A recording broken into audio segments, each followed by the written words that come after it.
A kind of research in which the researcher predict the possible cause behind an effect that has already occurred.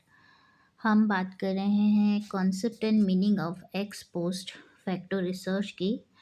इसमें क्या है कि जो researcher है वो रिसर्चर एक कारण की भविष्यवाणी करने की कोशिश करता है अपने केस के बारे में, जिसका प्रभाव उसके केस पर पड़ रहा है, लेकिन ये जो कारण है ये पहले ही घटित हो चुका है।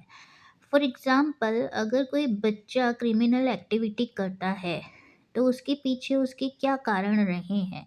क्रिमिनल एक्टिविटी का बिहेवियर अभी है, लेकिन उसकी वजह उसके पिछली जीवन में ढूँढी जा रही है, उसके अतीत में।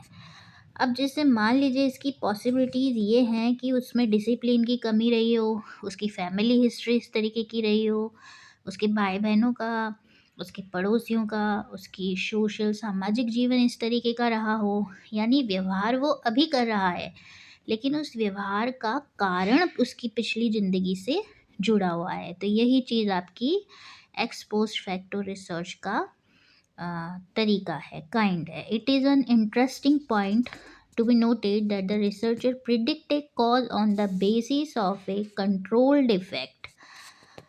भविष्य में, सॉरी माफ़ कीजिए, अतीत में हुई जो वजह है उसको कंट्रोल किया जा सकता था, लेकिन अभी के टाइम पर वो कंट्रोल नहीं की जा सकती, और उसी के अनुसार भविष्यवाणी की जा रही है कि भविष्य में क्या-क्या इफ़ेक्ट हो सकता है।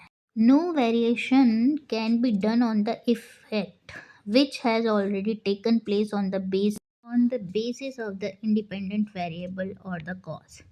ये जो कॉज़ है ना, कारण, ये डिपेंडेंट वेरिएबल की तरह है ना? स्वतंत्र चर है। इसके ऊपर अब आप कोई कार्यवाही करके इसे मैनिपुलेट नहीं कर सकते, क्योंकि ये पास्ट में घटित हो चुका है।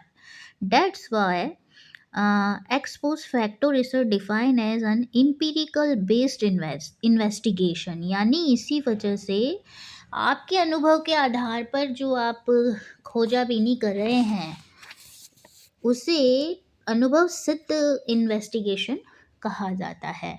Independent variable because they have already lead to effect which can no more be manipulated.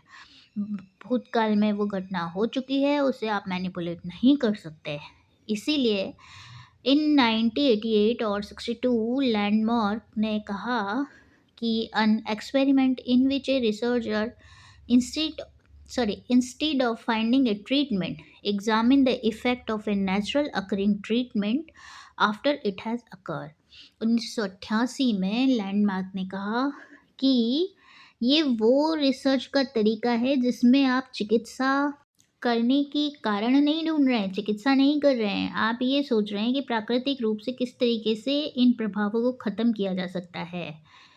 The most serious danger of x post facto research. अब सबसे बड़ी हानि या खतरा क्या है कि the conclusion that because two factor go together. आप इसका निष्कर्ष नहीं निकाल सकते हैं अपनी रिसर्च का, क्योंकि दो कारण एक साथ चल रहे होते हैं। एक कारण है कॉज और दूसरा कारण है आपका उसी कॉज की वजह से क्या इफ़ेक्ट हो रहा है आपकी रिसर्च के ऊपर। Thank you so much. Like and share please.